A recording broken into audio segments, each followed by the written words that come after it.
اللهم بارك على محمد وعلى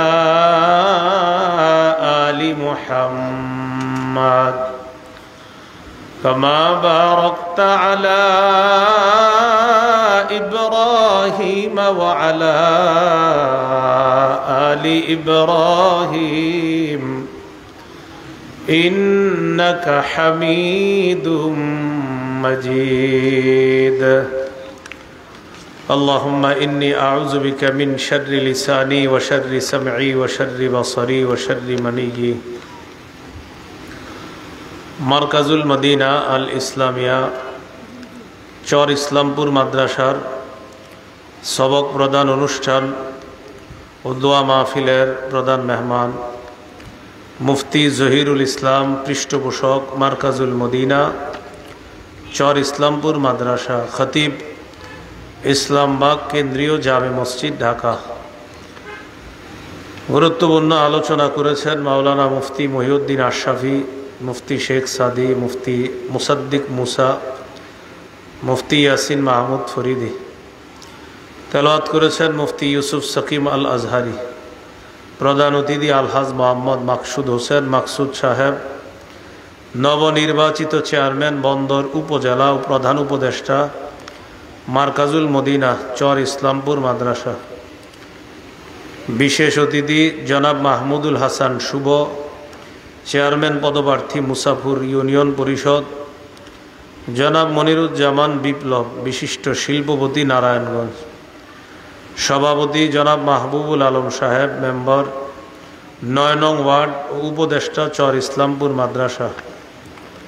সহসভাপতি জনাব ইঞ্জিনিয়ার সুলাইমান, জনাব মুজাম্মেল। উপস্থিত হজরত উলামায়ে কেরাম, মুসলমান ভাইরা, মাইকের আওয়াজ যদ্দূর যাচ্ছে বিভিন্ন স্থানে অবস্থানরতা শ্রদ্ধেয় মা বোনেরা, বিসমিল্লাহ। আল্লাহ তাআলার দরবারে শুকরিয়া আদায় করছি, আল্লাহ আমাদেরকে এই মাহফিলে উপস্থিত হওয়ার তৌফিক দান করেছেন বলে আলহামদুলিল্লাহ।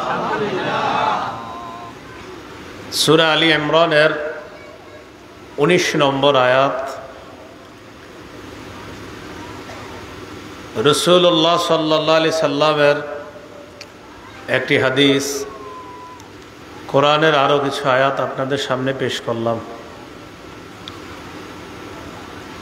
সূরা আলী ইমরানের 19 নম্বর আয়াতে আল্লাহ বলেন, ইন্নাদ-দীনা ইনদাল্লাহিল ইসলাম, আল্লাহর কাছে একমাত্র দিন হলো ইসলাম। অন্য আয়াতে আল্লাহ তাআলা বলেন, ওয়া ইয়াবতাগি গায়রাল ইসলামি দীনা, কেউ যদি ইসলাম ছাড়া অন্য কিছুকে দিন হিসাবে গ্রহণ করে, ফালাই ইউকবালা মিন, এটা তার থেকে গ্রহণ করা হবে না, কিছুতেই গ্রহণ করা হবে না। সূরা মাঈদার 3 নম্বর আয়াতে আল্লাহ বলেন, আল ইয়াউমা আকমালতু লাকুম দীনাকুম, আজ আমি তোমাদের জন্য তোমাদের দিনকে পূর্ণাঙ্গ করে দিলাম। ওয়া আতমামতু আলাইকুম নি'মাতি, তোমাদের উপর আমার নেয়ামত পরিপূর্ণ করলাম। ওয়া রাদিতু লাকুমুল ইসলামা দীনা, ইসলামকে তোমাদের জন্য দিন হিসাবে মনোনীত করলাম। তাহলে আমাদের জন্য যে ধর্মটা, যে দিন আল্লাহ মনোনীত করেছেন, এটা কি? ইসলাম।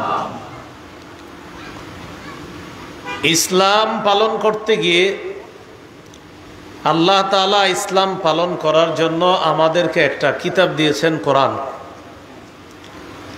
সূরা আনআমের 38 নম্বর আয়াতে আল্লাহ বলেন, মা ফাররাতনা ফিল কিতাবি মিন শাই, আমি এই কোরআনে কোনো কিছু লিখতে ছাড়ি নাই, কোনো কিছু লিপিবদ্ধ করতে ছাড়ি নাই, সব লিখছি।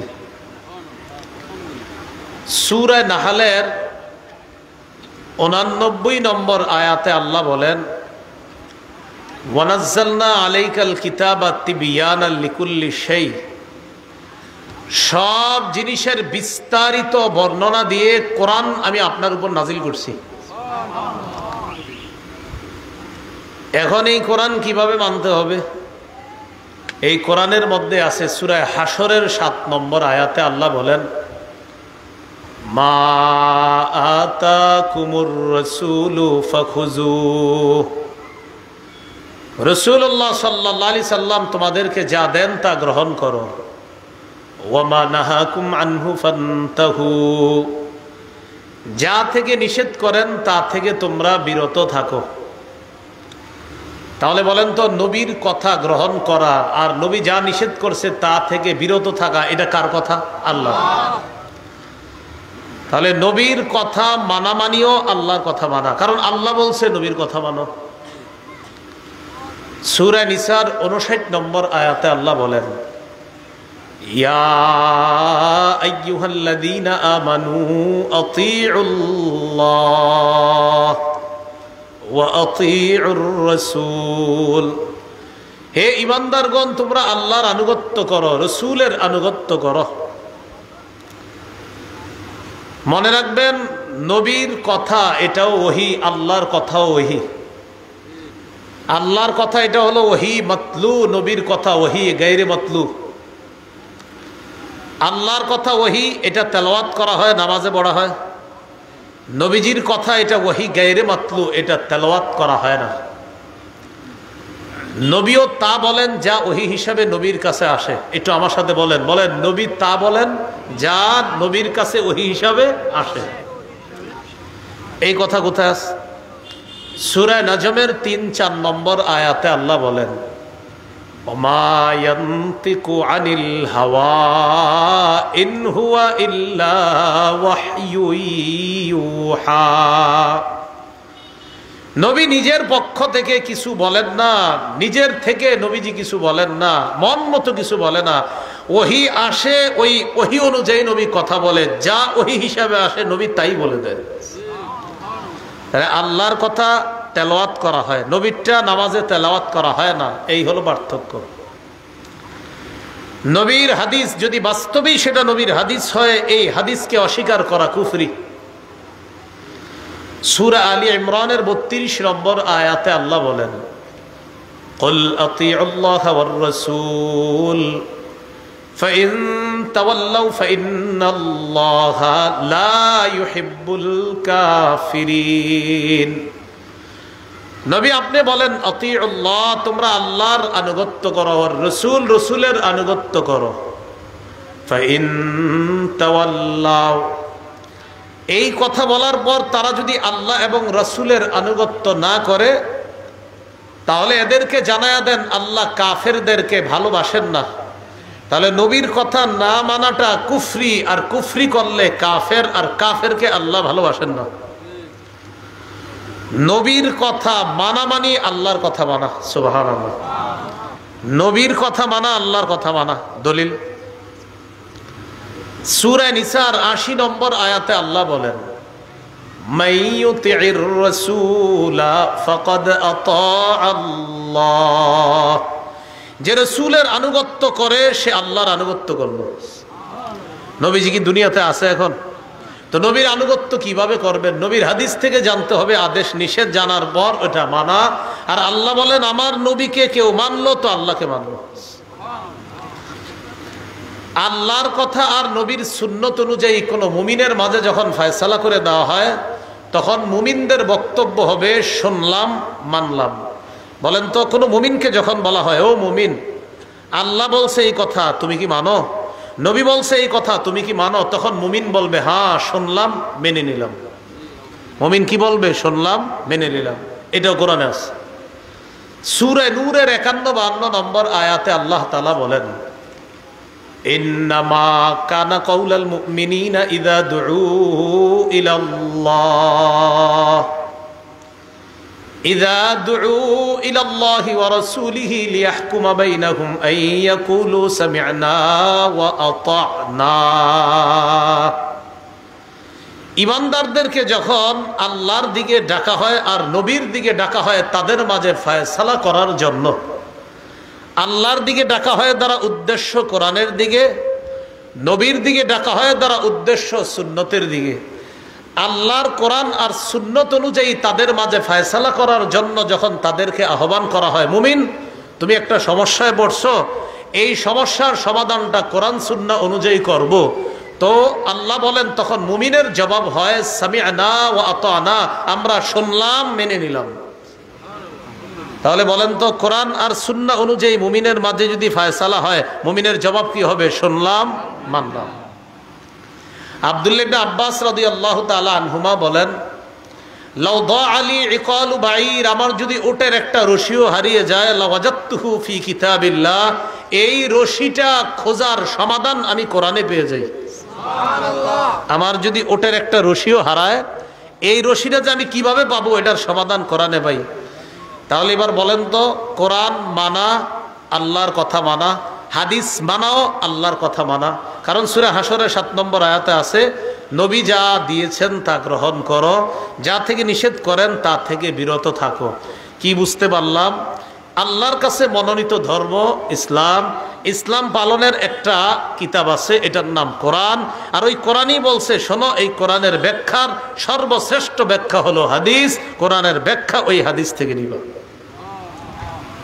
বলেন তো আল্লাহর কাছে মনোনীত ধর্ম কি? ইসলাম মানার জন্য কিতাবের নাম কি?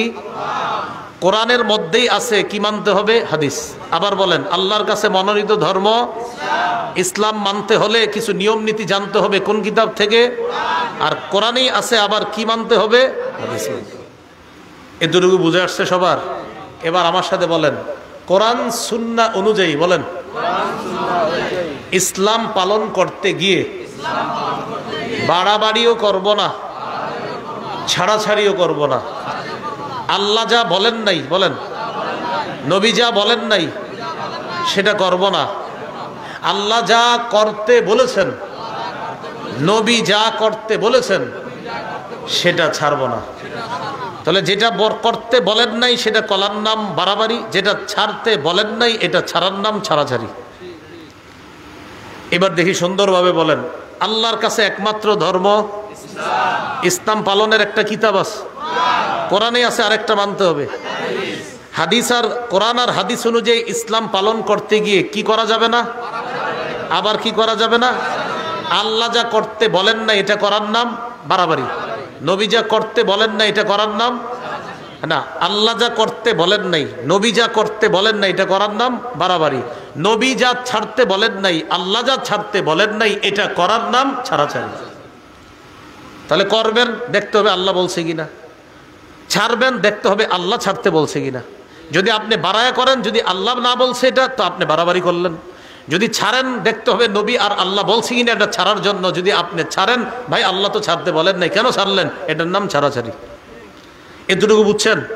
এবার মূল আলোচনায় যাই। ইসলাম ধর্মের মধ্যে কিছু বাড়াবাড়ি হয় আমাদের।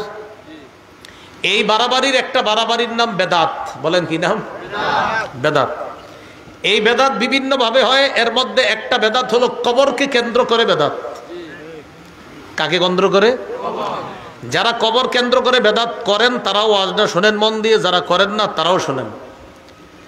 কবরকে কেন্দ্র করে কিছু বেদাত হয়, বাড়াবাড়ি। রাসূলুল্লাহ সাল্লাল্লাহু আলাইহি সাল্লাম বলেন, ইয়াকুম ওয়াল গুলুওয়া ফিদ্দীন, তোমরা দ্বীনের ব্যাপারে বাড়াবাড়ি করা থেকে বাঁচো। ফাইন্নাহু আহলাকা মান কানা ক্বাবলাকুম আল গুলুউ ফিদ্দীন, তোমাদের পূর্বেকার জাতি ধ্বংস করছে বাড়াবাড়ি করা। বাড়াবাড়ি করা থেকে তোমরা বাঁচো। তোমাদের পূর্ববর্তী জাতি ধ্বংস হয়েছে দ্বীনের ব্যাপারে বাড়াবাড়ি করার কারণে। দ্বীনের ব্যাপারে এরা বাড়াবাড়ি করতে গিয়ে ওই বাড়াবাড়ি তাদেরকে ধ্বংস করে ছাড়ছে। আবু দাউদের বর্ণনা 4608 নম্বর হাদিস। এই হাদিসের মধ্যে রাসূলুল্লাহ সাল্লাল্লাহু আলাইহি সাল্লাম বলেন, হালাকাল মুতানাত্তিউনা হালাকাল মুতানাত্তিউনা হালাকাল মুতানাত্তিউনা ক্বালাহা সালাসা। নবীজি বলেন, বাড়াবাড়িকারীরা ধ্বংস, সীমালঙ্ঘনকারীরা ধ্বংস, বাড়াবাড়িকারীরা ধ্বংস। এইগুলো আজকে আমাদের আলোচনার ভূমিকা। এখন আমরা মূল আলোচনায় জানবো যে আমরা ইসলাম ধর্ম পালন করতে গিয়ে বিশেষ করে এই এশিয়া মহাদেশ আর বিশেষ করে আমাদের বাংলাদেশে আমরা কিছু বেদাত নামক বাড়াবাড়ি করি। কি নামক? বেদাত। ইমাম মালিক রহমতুল্লাহি আলাইহি কি বলছে এটা একটু শুনি, শোনার পর বেদাতের সংজ্ঞা হাদিস থেকে নেই। ইমাম মালিক রহমতুল্লাহি আলাইহি বলেন, মান ইবতাদা ফিল ইসলামি বিদআতান ইয়ারাহা হাসানাতান ফাকাদ জাআমা আন্না মুহাম্মাদান খানার রিসালা। ইমাম মালিক বলেন, কেউ যদি ইসলামের মধ্যে নতুন কোনো বেদাত চালু করে আর এটাকে যদি সে উত্তম মনে করে, আপনি ইসলামের মধ্যে একটা নতুন কিছু আবিষ্কার করলেন আর মনে করলেন এটা তো ভালো, হুজুর এটাতে আবেগ কাজ করে, কি বললেন, বেদাতগিরি করলেন আর বললেন এটাতে আবেগ কাজ করে, এই আবেগে বেদাতগিরি করলেন আর এটা আপনার কাছে ভালো লাগলো। ইমাম মালিক বলেন, যেই ব্যক্তি বেদাতি কর্মকাণ্ড করে আর মনে করে ভালো লাগছে এটা, সে কেমন যেন এই কথা বলতে চায় যে মুহাম্মদ সাল্লাল্লাহু আলাইহি সাল্লাম ইসলামের দায়িত্ব পালনে ত্রুটি রেখে গেছে, খেয়ানত করে গেছে। নবী কি ইসলাম পূর্ণাঙ্গ রেখে গেছে না অপূর্ণাঙ্গ? তো এই হযরত নতুন বেদাতগিরি সৃষ্টি করে বুঝাইতে চায় নবী এটা কইরা পূর্ণ করে যেতে পারে নাই, তা আমি নতুন একটা বেদাত ঢুকাইলাম। তাহলে কোন ব্যক্তি যদি নতুন বেদাত চালু করে ইসলামের মধ্যে, এর অর্থ হলো এই, নবী এটা পূর্ণ করে যেতে পারে নাই তাই সে পূর্ণ করেছে। এই জাতীয় কাজ যে করবে এটার নাম হবে বেদাতি কর্মকাণ্ড। ওই বেদাতি কর্মকাণ্ডের বিরোধিতা করা এটা মুসলমানদের জন্য আবশ্যক হয়ে যায়। মুসলমানদের জন্য কি হয়ে যায়? আবশ্যক। বেদাত কাকে বলে? সহিহ বুখারীর 2697 নম্বর হাদিস, 2697। এই হাদিসের বর্ণনাকারী উম্মুল মুমিনিন আয়েশা সিদ্দিকা রাদিয়াল্লাহু তাআলা আনহা তিনি বলেন, ক্বালা রাসূলুল্লাহ সাল্লাল্লাহু আলাইহি ওয়াসাল্লাম মান আহদাসা ফি আমরিনা হাযা মা লাইসা ফীহি ফাহুয়া রাদ্দুন। কোন ব্যক্তি যদি আমাদের ইসলামী শরীয়তের মধ্যে ইবাদতের নামে সওয়াবের আশায় নতুন কিছু সৃষ্টি করে, এটা প্রত্যাখ্যান করা হবে। এটা আমার সাথে বলেন, কোন ব্যক্তি ইসলামের মধ্যে ইবাদতের নামে সওয়াবের আশায় নতুন কোনো কিছু যদি সৃষ্টি করে, এটা বেদাত। এই বেদাত পরিত্যাজ্য, এটা যতই সুন্দর হোক, বেদাত যতই সুন্দর হোক না কেন, এটা কি হবে? পরিত্যাজ্য হবে। এইগুলো বেদাতের সংজ্ঞা হাদিস থেকে জানলাম। বেদাতের ভয়াবহতা মন দিয়ে শুনেন। বেদাতের এক নাম্বার ভয়াবহতা, এটা আমার সাথে বলেন, বলার পর হাদিসটা শোনাই। বলেন, বেদাতি ব্যক্তি তার বেদাতি কর্মকাণ্ড না ছাড়া পর্যন্ত আল্লাহ তার তওবা কবুল করবেন না। বেদাতগিরি করতেছে আর বলতেছে আল্লাহ আতুবু ইলাই, আল্লাহ আপনি মাফ করেন, মাফ করেন, মাফ করেন, মাফ করেন, মাফ করেন, এইগুলো বলতে বলতে বলতে বলতে শুরু করে দিছে বেদাত। মানে উনি বেদাতের মধ্যে থাইকা বলতেছে আস্তাগফিরুল্লাহ, আস্তাগফিরুল্লাহ, আস্তাগফিরুল্লাহ, আস্তাগফিরুল্লাহ। নবী কয় মাফ হবে না, মাফ হবে না, মাফ হবে না। কয় কেন? তুমি তো বেদাতই ছাড়ো নাই। সহিহুত তারগিব 54 নম্বর হাদিস, ক্বালা রাসূলুল্লাহ সাল্লাল্লাহু আলাইহি ওয়াসাল্লাম ইন্নাল্লাহা হাজাবাত তাওবাতা আন কুল্লি সাহিবি বিদআতিন হাত্তা ইয়াদা বিদআতা। রাসূলুল্লাহ সাল্লাল্লাহু আলাইহি সাল্লাম বলেন, আল্লাহ তাআলা প্রত্যেক বেদাতি ব্যক্তিকে ততক্ষণ ক্ষমা করবেন না, ততক্ষণ তার তওবা কবুল করবেন না, যতক্ষণ ওই বেদাতি ব্যক্তি তার বেদাতি কর্মকাণ্ড না ছাড়বে। আল্লাহ আমাদের সকলকে বেদাতি কর্মকাণ্ড থেকে হেফাজত করেন। এই গেল বেদাতের এক নাম্বার ভয়াবহতা। বেদাতের 2 নাম্বার ভয়াবহতা, বলেন আমার সাথে, বেদাতি ব্যক্তি হাউজে কাউসার থেকে বঞ্চিত হবে, যতই আবেগ দেখাক। বর্তমান জামানায় বেদাত কর্মকাণ্ড চালায় এমন কিছু ব্যক্তিরা বলে, কয় নবীর প্রেমে কোনো দলিল লাগে না। কি বলে? আপনাদেরকে নাচাইবে, গাওয়াইবে, রঙাইবে, রাঙানোর পর বলবে, কয় ওহাবিরা বলে। কয় কি এভাবে বলবে? ওহাবিরা বলে, মানে আম করে বুঝায় আর কি, আমরা ওহাবি, যে ওহাবিরা বলে যে এটার দলিল কি? নবীর প্রেমে কোনো দলিল লাগে না। সামনে যারা থাকে তারা সবাই কয় ঠিক, সামনে যারা থাকে তারা কি বলে? ঠিক। নবীর প্রেমে কি লাগে না বলে দলিল। বিষয়টা কি সুন্দর হলো কথাটা? না। এক হাদিসের মধ্যে আসছে, রাসূল সাল্লাল্লাহু আলাইহি সাল্লামের এক সাহাবী নবীর খেদমত করছে, সহিহ মুসলিমের বর্ণনা। খেদমত করার পর নবী বললেন, সাল, তুমি আমার কাছে কিছু চাও। সাহাবী বুদ্ধি করে বললেন, ইন্নী আসআলুকা মুরাফাকাতাকা ফিল জান্নাহ, আমি জান্নাতে আপনার সাথে থাকতে চাই। রাসূলুল্লাহ সাল্লাল্লাহু আলাইহি সাল্লাম বললেন, আওয়া গায়রা যালিক, তুমি কি এছাড়া অন্য কিছু চাও না? কয় না, আমি অন্য কিছু চাই না, আমি আপনার সাথে জান্নাতেই থাকতে চাই, জান্নাতে আপনার সাথী হতে চাই। এই কথা বলার পর নবী বললেন, আইন্নি আলা নাফসিকা বিকাসরাতিস সুজুদ, তুমি এক কাজ করবা, বেশি বেশি সেজদা করবা, নামাজ পড়বা। যত বেশি নামাজ পড়বা, নামাজের মাধ্যমে জান্নাতে আমার তত কাছাকাছি থাকতে পারবা। এখন একদল মানুষের স্লোগান কয়, আমি নামাজ না পড়লেও নবীর প্রেম আছে, অথচ নবী বলতেছে নামাজ পড়লে কাছাকাছি হওয়া যায়, আর হে বলতেছে নামাজ না পড়লেও নবীর প্রেম আছে। হাদিস থেকে কি শিখলাম? নামাজ পড়ে নবীর কাছাকাছি হওয়া যায় না, নামাজ ছেড়ে। তাহলে এই স্লোগান যে বলবে যে নামাজ না পড়লেও নবীর প্রেম আছে, নিঃসন্দেহে এই স্লোগানটা এটা একটা প্রতারণা আর ধোঁকা ছাড়া অন্য কিছু না। নবী কয় নামাজ পড়ো, আমার কাছে আসো, হে কয় নামাজ না পড়লেও প্রেম আছে। আল্লাহ আমাদেরকে হেফাজত করে। তাহলে 2 নাম্বার ভয়াবহতা, যে ব্যক্তি বেদাতি কর্মকাণ্ড করবে রসুলের হাউজে কাউসার থেকে সে বঞ্চিত হবে। দলিল সহিহ বুখারীর 6583, 6584 নম্বর হাদিস। এই হাদিসের মধ্যে রসুল সাল্লাল্লাহু আলাইহি সাল্লাম বলেন, আনা ফারাতুকুম আলাল হাউজ, কিয়ামতের ময়দানে আমি আগে আগে হাউজে কাউসারের সামনে চলে যাব, সেখানে আমি আগে থাকব। মান মাররা আলাইয়া, আমার কোন উম্মত আমার সামনে দিয়ে অতিক্রম করবে, সারিবা যে অতিক্রম করবে সে ওই কাউসারের পানি পান করবে। ওয়ামান শারিবা লাম ইয়াজমা আবাদা, যে ব্যক্তি কাউসারের পানি পান করবে সে জান্নাতে যাওয়ার আগে আর পিপাসার্ত হবে না। তাহলে নিয়ম কি হলো? নবী বলেন আমি কাউসারের সামনে থাকবো, আমার সামনে দিয়ে যে অতিক্রম করবে সেই পানি পান করবে। এবার নবীজি বলেন, লা ইয়ারিদান্না আলাইয়া আকওয়াম আরিফুহুম ওয়া ইয়ারিফুনানি, আমার সামনে এমন একদল মানুষ আসবে যাদেরকে আমি চিনবো, তারাও আমাকে চিনবে, আমি চিনবো, তারা আমার উম্মত, তারা চিনবে আমি তাদের নবী। তো নিয়ম অনুযায়ী আমার সামনে যে আসবে তাকেই কাউসার পান করাবো। এখন আমি কাউসার পান করাবো, ইতিমধ্যে দেখবো সুম্মা ইউহালু বাইনি ওয়া বাইনাহুম, আমার মাঝে আর তাদের মাঝে প্রতিবন্ধকতা সৃষ্টি করা হয়েছে। আমি বলবো ফাকুলু ইয়া রাব্বি ইন্নাহুম মিন্নি, আল্লাহ এরা তো আমার উম্মত। আল্লাহর পক্ষ থেকে জবাব দেওয়া হবে, ইন্নাকা লা তাদরি মা আহদাসু বা'দাক, নবী আপনি জানেন না দুনিয়া থেকে আপনি চলে আসার পর তারা কত নতুন নতুন বেদাত সৃষ্টি করেছে, এটা আপনার জানা নাই, এই জন্য আপনি আজকে তাদেরকে কাউসার পান করাতে পারবেন না।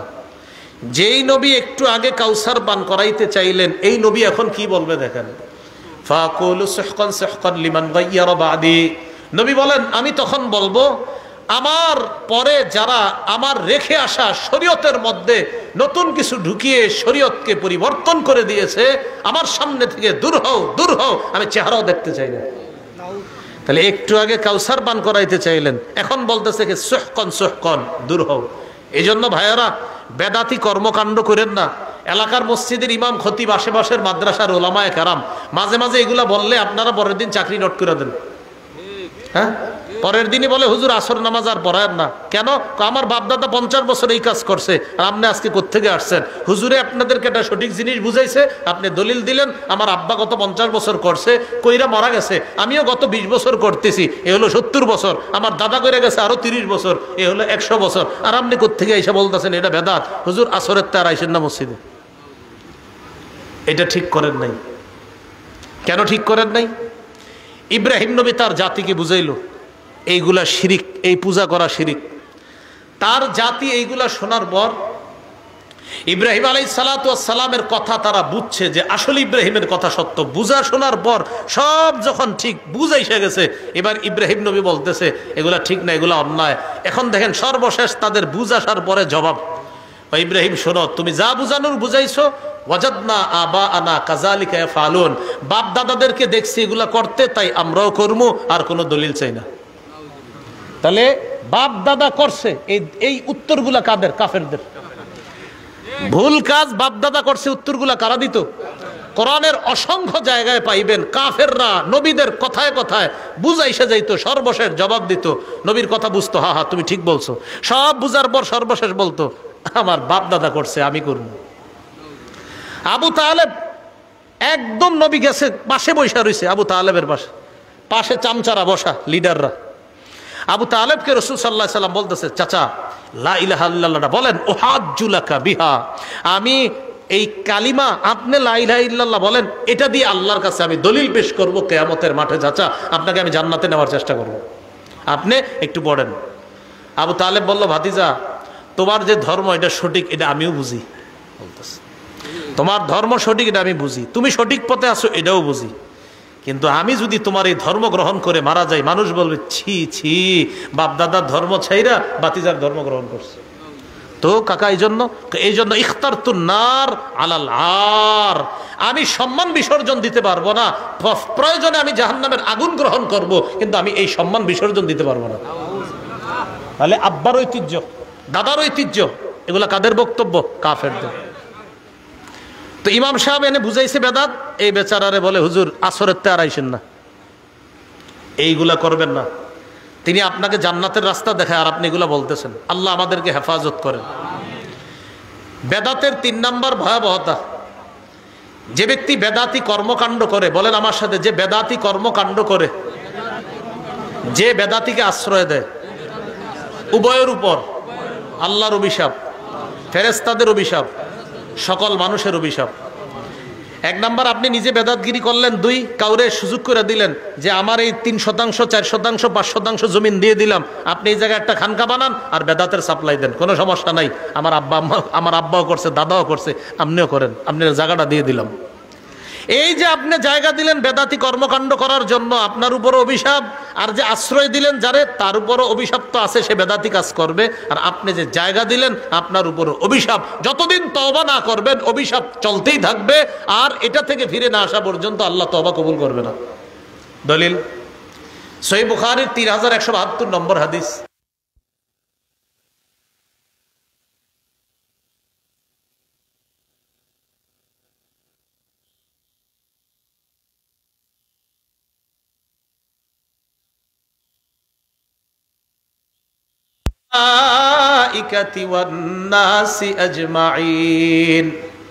যে ব্যক্তি বেদাতি কর্মকাণ্ড করে, যে কোনো বেদাতিকে আশ্রয় দেয়, তার উপর আল্লাহর অভিশাপ, ফেরেশতাদের অভিশাপ, দুনিয়ার সকল মানুষের অভিশাপ, নাউজুবিল্লাহ।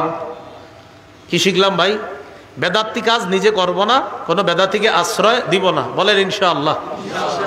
বেদাতের 4 নম্বর ভয়াবহতা, বলেন আমার সাথে, একটা বেদাত কোন এলাকায় প্রতিষ্ঠিত হয়ে গেলে ওই এলাকা থেকে একটা সুন্নত আল্লাহ উঠায় নেয়, সেই সুন্নতটি কিয়ামত পর্যন্ত ওই জাতির কাছে আর ফিরিয়ে দেয় না। কোন এলাকায় একটা বেদাত প্রতিষ্ঠিত হবে, আল্লাহ একটা সুন্নত উঠায় নিবে, এই সুন্নত আর কিয়ামতের আগে ফিরিয়ে দিবে না। দলিল সুনানে দারিমি, ইমাম দারিমি রাহিমাহুল্লাহ হাদিস আনছেন মুকদ্দিমার মধ্যে 94 নম্বর হাদিস। قال رسول الله صلى الله عليه وسلم ما ابتدع قوم بدعة في دينهم إلا نزع الله من سنتهم سنتا وفي رواية من سننهم سنتا। কোন এলাকার মধ্যে কোন জাতি যদি তাদের ধর্মের মধ্যে একটা বেদাত চালু করে, এটা যদি প্রতিষ্ঠিত হয়ে যায়, আল্লাহ তাআলা ওই এলাকা থেকে একটা সুন্নত উঠায় নেয়, সুম্মা লা ইয়ারুদ্দুহা ইলাইহিম ইলা ইয়াউমিল কিয়ামাহ, কিয়ামত পর্যন্ত ওই সুন্নত ওই জাতির কাছে আল্লাহ আর ফিরিয়ে দেয় না। এই জন্য এলাকার ওলামায়ে হযরত আছেন, এলাকাবাসীর কাছে আমার উদাত্ত আহ্বান, এলাকার মধ্যে যদি কোনো বেদাত দেখেন চালু হয়, কেউ যদি কোনো বেদাত প্রতিষ্ঠিত করে, আলেমদের সাথে মিলেমিশে সম্মিলিতভাবে ওই বেদাতের প্রতিবাদ করবেন, ওই বেদাতকে এলাকা থেকে দূর করবেন, না হয় কপাল খারাপ, কিন্তু আপনাদের সুন্নত কিন্তু আল্লাহ উঠায় নেবে। ইবনে মাজার বর্ণনা 2865 নম্বর হাদিস, 2865 নম্বর হাদিস। এই হাদিসের মধ্যে আছে ক্বালা রাসূলুল্লাহ সাল্লাল্লাহু আলাইহি ওয়াসাল্লাম, নবীজি বলেন, ইন্নাহু সায়ালি আমরাকুম মিন বা'দি রিজাল ইউতফিউনাস সুন্নাহ ওয়া ইউহদিসুনা বিদআহ ওয়া ইউআখিরুনাস সালাতা আন মাওয়াকিতিহা। নবী বলেন আমার পর তোমাদের ধর্মীয় দায়িত্বশীল হবে এমন মানুষরা যারা সুন্নতকে মিটায়া দিবে। যারা কি মিটায়া দিবে? সুন্নত। আপনাদের সামনে এরকম এরকম মানুষ বসে, সামনে লাখ লাখ মানুষ বসে, এই লোক হাজার হাজার লাখ লাখ মানুষের সামনে বৈশা সুন্নত মিটায়া দিচ্ছে এবং তাকে আপনারা দ্বীনের নেতা মনে করতেছেন। নবীজি বলতেছেন আমার পরে ধর্মীয় নেতা হবে এমন এমন মানুষ ইউতফিউনাস সুন্নাহ, যারা সুন্নতকে নিভিয়ে দিবে, ওয়া ইউহদিসুনা বিদআহ, যারা বেদাত প্রতিষ্ঠিত করবে, ওয়া ইউআখিরুনাস সালাতা আন মাওয়াকিতিহা, যারা সময় মতো নামাজকে নিতে নিতে নিতে নিতে একদম শেষ হতে গিয়ে নামাজ পড়বে। আসরের নামাজ কোনো মতে সূর্য ডুবার সময় গিয়ে আল্লাহু আকবার 4টা ঠোকর দিবে, এরকম করবে। আব্দুল্লাহ ইবনে মাসউদ রাদিয়াল্লাহু তাআলা আনহু বললেন, হুজুর কাইফা বি ইন আদরাকতুহুম, এই জাতীয় বেদাতি যদি পাই কি করব?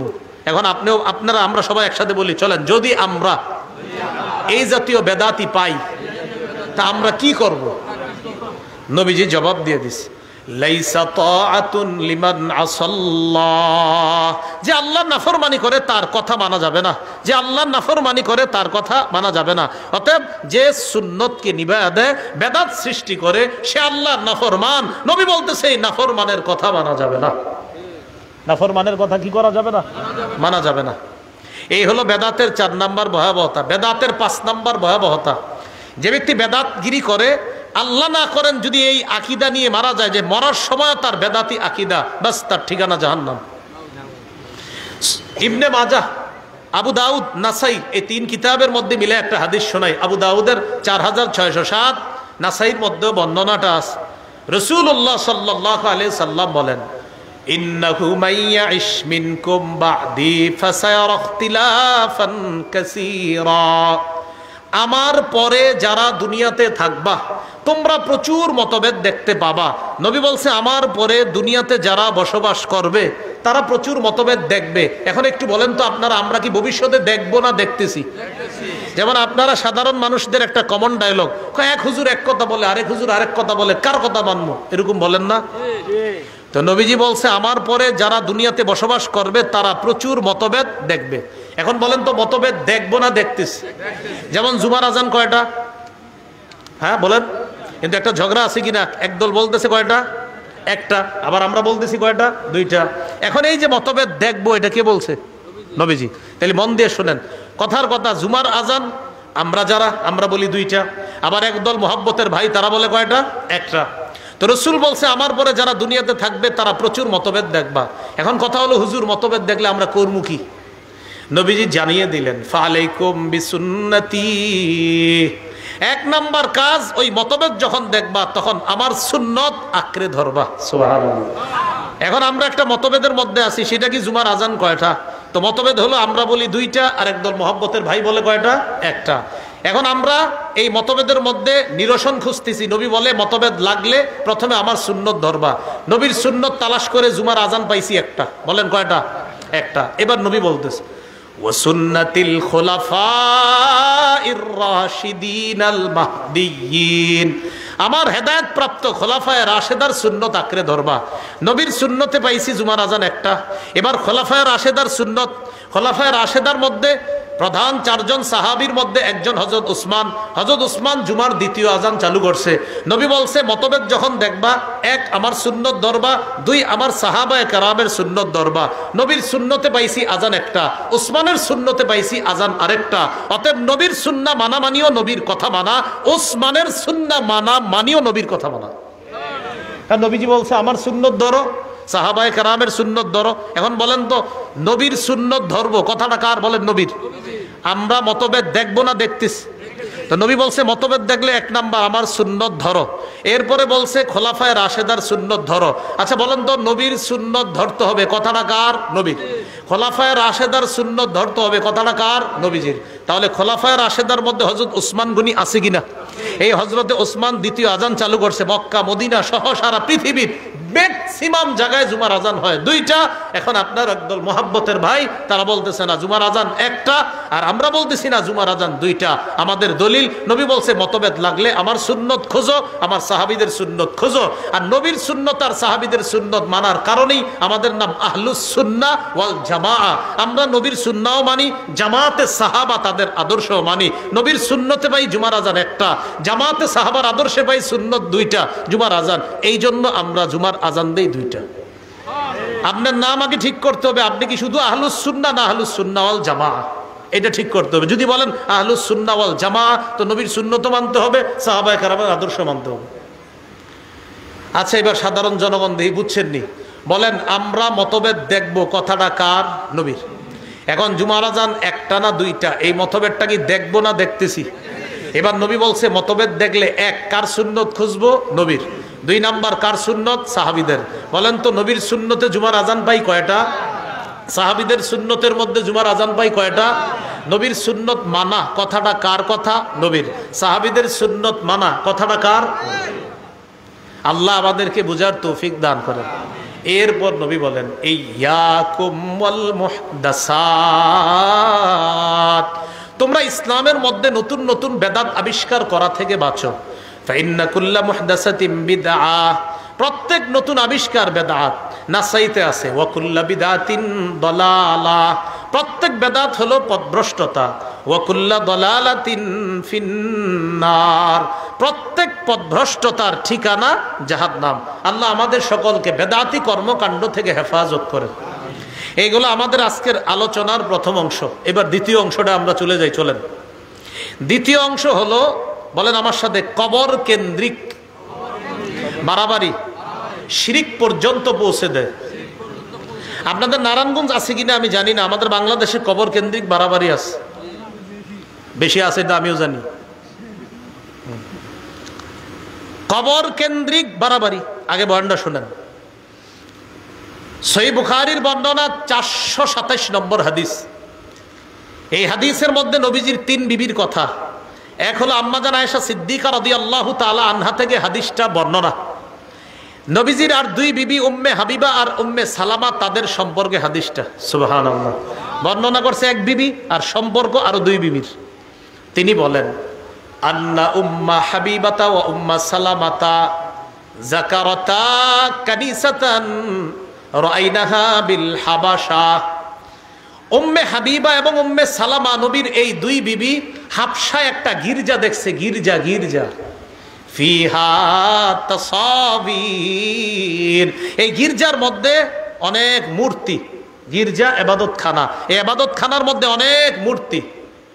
ফাযাকারাত লিন নবী সাল্লাল্লাহু আলাইহি ওয়াসাল্লাম, এই ব্যাপারটা তার 2 বিবি নবীজিকে জানাইছে, ইয়া রাসূলুল্লাহ, হাবশা একটা গির্জা দেখলাম, গির্জা তাদের ইবাদতখানা, ইবাদতখানার ভিতরে দেখলাম আবার মূর্তি, ব্যাপারটা বুঝলাম না। নবীজি বললেন ইন্না উলাইকা ইযা কানা ফীহিমুর রাজুলুস সালিহ মাতা, এরা হলো ওই সমস্ত মানুষ, তাদের মাঝে কোনো ভালো মানুষ যখন মারা যাইতো, বানাউ আলা কবরিহি মসজিদা, তারা ওই ভালো মানুষের কবরের উপর একটা মসজিদ বানাইতো। তাদের কোনো ভালো মানুষ মারা গেলে ওই ভালো মানুষের কবরের উপর তারা একটা মসজিদ বানাইতো। বানানোর পর ওয়াসাওয়ারু ফীহি তিলকা সুওয়ারা, ওই মসজিদের ভিতর ওই অলিদের মূর্তি তারা স্থাপন করত। এবার একটু বুঝেন, দেখেন, এ হলো অলির কবর, এই কবরের উপরে মসজিদ, আবার মসজিদের ভিতরে অলির ছবি মূর্তি। এ হলো নিচে হলো কবর, উপরে মসজিদ, ওই মসজিদের ভিতরে অলির মূর্তি। তাহলে নিচে অলির কবর, উপরে অলির মূর্তি, এটার মধ্যে তারা ইবাদত করত। নাউজুবিল্লাহ। রাসূলুল্লাহ সাল্লাল্লাহু আলাইহি সাল্লাম বলেন উলাইকা শিরারুল খালকি ইনদাল্লাহি ইয়াউমাল কিয়ামা, কিয়ামতের ময়দানে তারা হবে সবচেয়ে নিকৃষ্ট জাতি। বলেন নাউজুবিল্লাহ। কি শিখলাম? কবর কেন্দ্রিক মসজিদ বানানোর প্রতি কি কোনো উৎসাহিত আছে? হাদিসের মধ্যে উৎসাহ আছে? নবী বললেন এরা হবে সবচেয়ে নিকৃষ্ট। এবার আরেকটা হাদিস শুনেন, মুসনাদে আহমদ, এই হাদিসের বর্ণনাকারী আব্দুল্লাহ ইবনে মাসউদ রাদিয়াল্লাহু তাআলা তিনি বলেন সামিআতু রাসূলুল্লাহি সাল্লাল্লাহু আলাইহি ওয়াসাল্লাম ইয়াকুল ইন্না মিন শাররিন নাস মান তুদরিকুহুমুস সাআ ওয়া হুম আহইয়া ওয়াল্লাযীনা ইয়াত্তাখিযুনাল কুবুরা মাসাজিদা। রাসূলুল্লাহ সাল্লাল্লাহু আলাইহি সাল্লাম বলেন, পৃথিবীর সবচেয়ে নিকৃষ্ট জাতি তারা যারা দুনিয়াতে জীবিত থাকতে কিয়ামত আসবে। পৃথিবীর সবচেয়ে নিকৃষ্ট মানুষ তারা যারা দুনিয়াতে জীবিত থাকতে কিয়ামত আসবে। পৃথিবীর সবচেয়ে নিকৃষ্ট মানুষ তারা যারা জীবিত আছে আর কিয়ামত এসে গেল, তারা সবচেয়ে নিকৃষ্ট। আর কারা? ওয়াল্লাযীনা ইয়াত্তাখিযুনাল কুবুরা মাসাজিদা। এবং তারা, বলেন সবাই, এবং তারা, আরো জোরে বলেন, এবং তারা যারা কবরকে মসজিদ বানায়, যারা কবরকে সেজদার স্থান বানায়, তারা সবচেয়ে নিকৃষ্ট। তাহলে নবীজি কি বললেন? যারা জীবিত থাকতে কিয়ামত আসবে তারা সবচেয়ে নিকৃষ্ট, আর যারা কবরকে সেজদার স্থান বানায় তারা সবচেয়ে নিকৃষ্ট। এবার আরেকটি হাদিস শোনেন, সহিহ মুসলিমের বর্ণনা, 1075 নম্বর হাদিস। আমাদের মাদ্রাসার পাঠ্যপুস্তক অনুসারে 532 নম্বর হাদিস, আর আপনাদের পকেটের উস্তাদ অনুযায়ী 1075। পকেটে অনেকে উস্তাদ রাখে, মানে মোবাইল, এটাই উস্তাদ। তো এটা অনুযায়ী 1075, যদিও এটা বলা আমার জরুরি না, এটা না বললেও কিচ্ছু হবে না, কারণ আপনারটা ইন্টারন্যাশনাল ভাবে ফলো করা হয় না।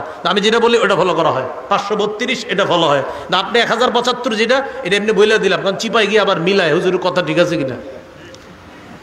এই হাদিসের মধ্যে আছে রাসূলুল্লাহ সাল্লাল্লাহু আলাইহি সাল্লামের সাহাবী জুনদুব রাদিয়াল্লাহু তাআলা আনহুর বর্ণনা। তিনি বলেন, সামিআতু রাসূলুল্লাহ সাল্লাল্লাহু আলাইহি ওয়াসাল্লাম ইয়াকুলু ক্বাবলা আন ইয়ামুতা বিখামসিন। নবীজি ইন্তেকালের মাত্র 5 দিন আগে আমি নবীরে বলতে শুনছি। ইন্তেকালের কয়দিন আগে? 5 দিন। ইন্নী আবরাউ ইলাল্লাহ আইয়াকুনা লি মিনকুম খলিল। তোমাদের মধ্যে আমার কোনো অন্তরঙ্গ বন্ধু হওয়া থেকে আমি আল্লাহর কাছে মুক্ত। তোমাদের কেউ আমার অন্তরঙ্গ বন্ধু নাই। নবী বলতেছে, হে জাতি শোনো, হে উম্মত শোনো, তোমাদের মধ্যে আমার কোনো অন্তরঙ্গ বন্ধু নাই। এই অন্তরঙ্গ বন্ধু হওয়া থেকে আমি আল্লাহর কাছে মুক্ত। কেন? ফাইন্নাল্লাহ তাআলা ক্বাদ ইত্তাখাযানি খলিলা কামা ইত্তাখাযা ইব্রাহিমা খলিলা। কেননা আল্লাহ তাআলা আমাকে খলিল হিসাবে গ্রহণ করেছে, যেমন ইব্রাহিম নবীকে খলিল হিসাবে গ্রহণ করছে। আপনারা এতদিন জানতেন ইব্রাহিম নবী আল্লাহর খলিল, এক নবী আল্লাহর খলিল। আজকে থেকে আমরা জেনে থাকব ইব্রাহিম নবীও আল্লাহর খলিল, আমাদের নবীও আল্লাহর খলিল। ইব্রাহিম নবী খলিলুল্লাহ, আমাদের নবী খলিলুল্লাহ, হাবিবুল্লাহ, রসুলুল্লাহ। সুবহানাল্লাহ। তাহলে আমাদের নবী বলেন, মানুষের মধ্যে আমার কোনো খলিল নাই। কেন? আল্লাহ আমাকে খলিল হিসাবে গ্রহণ করেছেন। কেমনি ভাবে? ইব্রাহিম নবীকে খলিল হিসাবে গ্রহণ করেছেন। এরপরে নবী বলেন, লাউ কুনতু মুত্তাখিজান মিন উম্মতি খলিলা লাত্তাখাযতু আবা বকরিন খলিলা। আমি যদি আমার উম্মতের কাউকে আমার অন্তরঙ্গ বন্ধু হিসাবে গ্রহণ করতাম, তাহলে আবু বকরকে আমার খলিল, অন্তরঙ্গ বন্ধু হিসাবে গ্রহণ করতাম। তাহলে বলেন তো, আমাদের নবীর কোনো খলিল আছে? নাই। যদি খলিল বানাইতেন মানুষের মধ্যে কাউকে, কোন সাহাবীকে বানাইতেন? আবু বকরকে। কিন্তু নবী কার খলিল? আল্লাহর খলিল।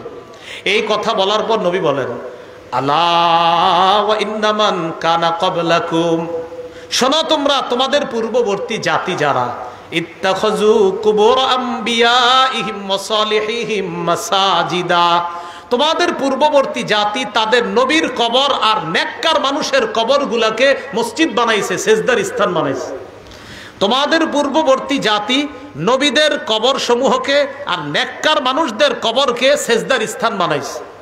আলা ফালা তাত্তাখিজুল কুবুর মাসাজিদা, শোনো তোমরা কিন্তু কবরকে সেজদার স্থান বানায়ো না। নবী কি বুঝাইতে চায়? হে আমার উম্মত, অন্য জাতি যেমন নবীদের কবরকে সেজদার স্থান বানাইছে, নেককার মানুষদের কবরকে সেজদার স্থান বানাইছে, এই কাজ কিন্তু তোমরা করো না। কারণ নবী তো ইন্তেকাল করবে, নবী বিদায় নিবে, নবী আর বেশি দিন বাকি নেই, মাত্র 5 দিন বাকি আছে। নবী ওই 5 দিন আগে বলতেছে, সাবধান, অতীতের জাতি তাদের নবীর কবরকে সেজদার স্থান বানাইছে, এই কাজ কিন্তু তোমরা করো না। নেককার মানুষকে কেন্দ্র করে সেজদার স্থান আমাদের দেশে তালাশ করলেও পাবেন। হ্যাঁ, নেককার মানুষকে কেন্দ্র করে সেজদার স্থান এই দেশে তালাশ করলেও পাবেন। আল্লাহ হেফাজত করেন। এবার শোনেন কি বলে নবীজি বলেন, ইন্নী আনহাকুম আন যালিকা, আমি তোমাদেরকে নিষেধ করে দিচ্ছি। এবার একটা হাদিস শোনেন, আমার দিকে তাকান। এটা হলো একটা কাপড়, মনে করেন এটা কি একটা কাপড়। সহিহ বুখারীর 435 নম্বর হাদিস। রাসূল সাল্লাল্লাহু আলাইহি সাল্লাম ইন্তেকাল করবে। আগের হাদিসটা শোনাইছি কি ইন্তেকালের দিন না ইন্তেকালের 5 দিন আগে? এখন যেটা শোনাচ্ছি ইন্তেকাল করবে। করবে মানে এই যে নবী যাবে দুনিয়া থেকে, ওই মুহূর্তের হাদিস। 427 এই 435 এই হাদিসটা হলো বুখারীর 435। এই হাদিসের মধ্যে আসছে লাম্মা নুজিলা বিরাসূলিল্লাহি সাল্লাল্লাহু আলাইহি ওয়াসাল্লাম, নবী যখন মুমূর্ষু অবস্থায়, নবী যখন ইন্তেকাল করবে মুমূর্ষু অবস্থায়, কাদা ইয়াতরাহু খামিসাতান আলা ওয়াজহিহি, নবী তার চেহারার উপর একটা কাপড় দিছে, এইভাবে চেহারার উপর একটা কাপড় দিছে। ফাইযা তাম্মা, প্রাণটা যখন বের হবে অবস্থা, কাশাফাহা আন ওয়াজহিহি, চেহারা থেকে কাপড়টা সরাইছে। তাহলে মুমূর্ষু অবস্থায় কাপড় দিছে, এবার বলতেছে ফাইদা তাম্মা, প্রাণটা বের হবে অবস্থায় কাপড়টা সরাইছে। সরানোর পর বললেন লানাতুল্লাহি আলাল ইয়াহুদি ওয়ান নাসারা, ইহুদিদের উপর আল্লাহর অভিশাপ, খ্রিস্টানদের উপর আল্লাহর অভিশাপ। কেন? ইত্তাখাযু কুবুর আমবিয়াইহিম মাসাজিদা, তারা তাদের নবীদের কবরকে সেজদার স্থান বানাইছে। নবী বুঝাইতে চায় এই আমি কিন্তু চলে যাচ্ছি, সাবধান, আমার কবরকে কেন্দ্র কইরা এই জাতীয় উল্টাপাল্টা কাজ করবা না। তাহলে কি শিখলাম? ইন্তেকাল করবে অবস্থায় বলতেছে ইহুদিদের উপর অভিশাপ, খ্রিস্টানদের উপর অভিশাপ, তারা তাদের নবীর কবরকে সেজদার স্থান বানিয়েছে। উম্মত এগুলা করবা না। ইউহাদ্দিরু মা সানাউ, তারা যা করছে এই ব্যাপারে তার উম্মতকে নবী সতর্ক করে দিচ্ছে। আল্লাহ আমাদেরকে হেফাজত করেন। এবার আমার সাথে বলেন কবরকে কেন্দ্র করে উৎসবের স্থান বানানো যাবে না, মেলা বসানো যাবে না। জি রবিউল আউয়ালে বসে আশেপাশে, আমি কি কইছি? আপনারা না বলতেছেন না, যদি বৈশা থাকে তো এটা নিষেধ। কবরকে কেন্দ্র করে মেলা বসানো নিষেধ। দলিল আবু দাউদের বর্ণনা 2042 নম্বর হাদিস। এই হাদিসের মধ্যে আছে ক্বালা রাসূলুল্লাহ সাল্লাল্লাহু আলাইহি ওয়াসাল্লাম লা তাত্তাখিযু বুয়ুতাকুম কুবুরা, তোমরা তোমাদের ঘরগুলাকে কবর বানাও না। ঘর কবর বানায় কিভাবে? নফল নামাজ না পড়লে, জিকির না করলে, কোরআন তেলাওয়াত না করলে ওই ঘর কবরের মতো হয়ে যায়। নামাজ পড়েন ঘরেও, জিকির করেন, নফল নামাজ পড়েন, তেলাওয়াত করেন, না হয় ঘর কবর হয়ে যায়। এরপরে কি বলে দেখেন, ওয়ালা তাজআলু কবরি ঈদা, আমার কবরকে কেন্দ্র করে উৎসবের স্থান বানাও না, আমার কবরকে কেন্দ্র করে মেলা বসাবা না, নবী বলতেছে। তাহলে পৃথিবীর শ্রেষ্ঠ যিনি, আল্লাহর পরে একমাত্র শ্রেষ্ঠ যিনি, তিনি বলছে সাবধান, আমি যেখানে ইন্তেকালের পরে থাকবো সেই জায়গা কেন্দ্র করে কোনো মেলা বসাবা না, উৎসবের জায়গা বানাবা না। এরপরে নবী বলেন সল্লু আলাইয়া, আমার উপর দুরূদ পড়বা, বেশি বেশি দুরূদ। ফাইন্না সালাতাকুম তাবলুগুনি হাইসু কুনতুম, তোমরা যেখান থেকেই দুরূদ পাঠাও সেখান থেকে দুরূদ সাথে সাথে আমার কাছে পৌঁছে যায়। তাহলে কবরকে কেন্দ্র করে মেলা বসানো নিষেধ। বলেন মেলা বসানো কি নিষেধ? এবার আসেন বলেন কবরের উপর বসা নিষেধ, কবর সামনে রাইখা নামাজ পড়া নিষেধ। অনেকে আবেগে কি করে, মসজিদের মাঝখানে কবরটা রাইখা, চারপাশে মসজিদ, ওই আবেগ। আলেম ওলামাদেরকে না জিজ্ঞাসা করে মসজিদ বানায় কি ভাই আপনারা কবর মাঝখানে রাখছেন? আবেগ। এই যে আবেগে মসজিদটা মাঝখানে রাখেন কেন বুঝান, এলাকাবাসী বুঝান, এই জাতীয় কোনো মসজিদ থাকলে গিয়ে বুঝান, ভাই কবরটা কিনারায় নেন, সাইডে নেন। প্রথমে বাহিরে নিতে বললেন না, আপনারা মারতেও পারে, বলবেন আগে সাইডে নেন। কারণ এ তো এমন এক আকীদায় ঢুকে গেছে যে আকীদা থেকে তাকে বের করতে আপনার অনেক কষ্ট হবে। আবু দাউদের বর্ণনা 3229 নম্বর হাদিস, 3229 3229। এই হাদিসের মধ্যে আসছে রাসূলুল্লাহ সাল্লাল্লাহু আলাইহি সাল্লাম বলেন লা তাজলিসু আলাল কুবুর, কবরের উপর বসো না। এটা একটা, অনেক সময় দেখবেন কবরের পাশে দেয়াল থাকে, এই দেয়ালের উপরে না বসা। এই দেয়াল আছে, কবর পাশে কবর, এই যে দেয়াল, এখন আপনি বসলেন, এই যে বসে এই পাশেই কবর, এটা না করা। এরপরে নবী বলতেছেন ওয়ালা তুসাল্লু ইলাইহা, কবর সামনে রেখে নামাজ পড়ো না। যদিও মানুষ কবরকে সেজদা করে না, কিন্তু কে না জানে কোনো একজন ব্যক্তির ভিতরে যদি আবেগ আইসা যায়, আহারে আল্লাহর ওলি শুয়ে রইছে এখানে, সেজদা দিতেছে। এই জন্য কবর সামনে রাইখা নামাজ পড়াতে নবীজি নিষেধ করলেন। আল্লাহ আমাদেরকে বুঝার তৌফিক দান করেন। এই হলো কবর কেন্দ্রিক বেদাত, বাড়াবাড়ি। আল্লাহ আমাদের সকলকে হেফাজত করেন।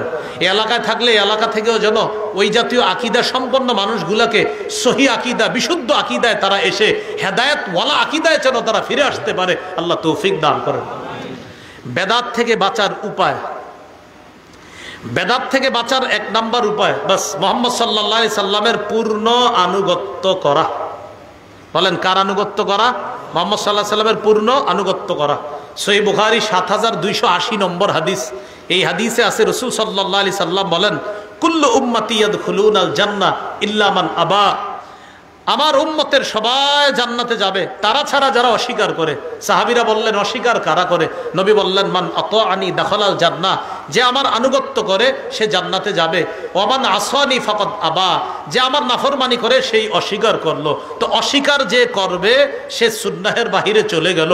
আল্লাহ আমাদের সকলকে নবীর সুন্নাহ মেনে নবীর আনুগত্য করার তৌফিক দান করেন। ২ নাম্বার উপায়, বলেন আমার সাথে, সুন্নত বেশি বেশি জিন্দা করা, সুন্নতের ব্যাপক প্রচার প্রসার করা।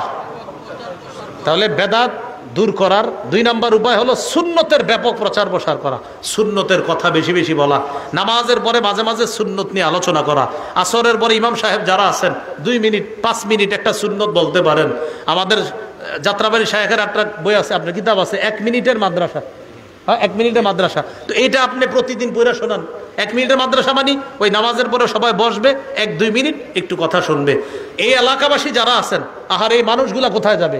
তো আশেপাশের ইমাম সাহেব যারা আছে তাদের প্রতি আবদার থাকবে, আপনারা প্রতিদিন আসরের পরে, আপনি যেভাবে সুন্দর হয় আর কি, মানে আমার একটা আবদার রইল আর কি, আসরের পরে ২ মিনিট ৩ মিনিট একটু একটা কিতাব পড়ে শোনায় দেন যে প্রিয় মুসল্লি ভাইয়েরা এখন একটা সুন্নত আপনাদেরকে শোনায় দেওয়া হবে। তো এই সুন্নতটা আপনি তাকে বলেন, ১ দিন বলেন, ২ দিন বলেন, ৩ দিন বলেন। আরে কে জানে আপনি ১০ দিন ৫ দিন ১৫ দিন ২০ দিন বলার পর হতেও তো পারে তিনি ওই কাজ শুরু করে দিছে, আমল শুরু করে দিছে। এই জন্য প্রতিদিন কিছু কিছু সুন্নত আমরা শিখব। ইমাম সাহেবদেরকে আপনারা বলবেন যে হুজুর কিতাবাদি কি কি কিনে দেওয়া লাগবে বলেন, আমরা বলি কিনে দেই, আপনি আমাদেরকে বইরা বইরা শোনান। এলাকাবাসী রাজি আছেন ইনশাআল্লাহ? তাহলে এই সুন্নত যেন মসজিদে মসজিদে এটা যেন জিন্দা হয়ে যায়, সবাই যেন ব্যাপক প্রচার প্রসার করতে পারে, আল্লাহ তৌফিক দান করেন। তিরমিজির বর্ণনা ২৬৭৭ নম্বর হাদিস, ২৬৭৭। এই হাদিসে আসছে রাসূল সাল্লাল্লাহু আলাইহি সাল্লাম বলেন, মান আহইয়া সুন্নাতাম মিন সুন্নতি, আমার একটা সুন্নত যদি কেউ জিন্দা করে, ফালাহু আজরু মান আমিলাহা। কোন ইমাম সাহেব যদি একটা সুন্নত প্রচার করে, এই এলাকার ১০০ মুসল্লি যদি ওই সুন্নতটা পালন করে, ওই ইমাম সাহেবের আমলনামায় ১০০ জনের সওয়াব আল্লাহ দিবে। তাদের সওয়াব কাটা হবে না, মিন গায়রি আইয়ুনতাকাসা মিন উজুরিহিম শাই, তাদের সওয়াব থেকে একটু কাটা হবে না, তাদের সমপরিমাণ সওয়াব সুন্নত জিন্দাকারীর আমল নামায়ও আল্লাহ দিবে। ঘরের মা বোন যারা আছে তাদেরকে এই সুন্নতের কিতাবগুলা আপনারা কিনে দেন, তারাও যেন সুন্নত শিখতে পারে। সাধারণত কবর কেন্দ্রিক বাড়াবাড়ির প্রতি আমাদের মা বোনদের অনেক আগ্রহ আছে। মা বোনরা একটু নরম হয়তো, এদেরকে যেমনি বুঝে মনে করে আহারে না জানি কি আছে সেখানে। এইগুলা করতে গিয়ে আপনার এই কবর কেন্দ্রিক বাড়াবাড়ির মধ্যে মা বোনরাও লিপ্ত হয়ে যায়। খুব মন দিয়ে শোনেন, আল্লাহর কাছে মনোনীত ধর্ম ইসলাম পালনের একটা কিতাব আছে, কোরআনেই আছে কি মানতে হবে, কোরআন এবং হাদিস অনুযায়ী ইসলাম মানবো। কি করা যাবে না? বাড়াবাড়ি। আর কি করা যাবে না? ছাড়াছাড়ি। এই বাড়াবাড়ির একটা অন্যতম বাড়াবাড়ি আমাদের দেশ সহ অনেক জায়গায় চলে, এটার নাম কি? বেদাত। বলেন তো, ইসলামের মধ্যে এবাদতের নামে নতুন কিছু আবিষ্কার, এটার নাম কি? বেদাত। আল্লাহ আমাদের সকলকে বেদাতি কর্মকাণ্ড থেকে আমরা যেন বেঁচে থাকতে পারি, আল্লাহ তৌফিক দান করেন। সামনের মাসটা কি মাস? আরবি মুহররম। এই মুহররম মাসটা কেন্দ্র করেও অনেকের আবেগ এখন উতলে উঠবে। এই আজকে এখন দেখ মানে আবেগ, খুব আবেগী, এবং আপনাদের বুঝাবে হুজুর এই আবেগী হইতে হলেও ভাগ্য লাগে, বুঝেন? এই আবেগ বাড়তেই থাকবে, দেখবেন বাড়তে বাড়তে এই আবেগ যে কোথায় গিয়ে পৌঁছবে।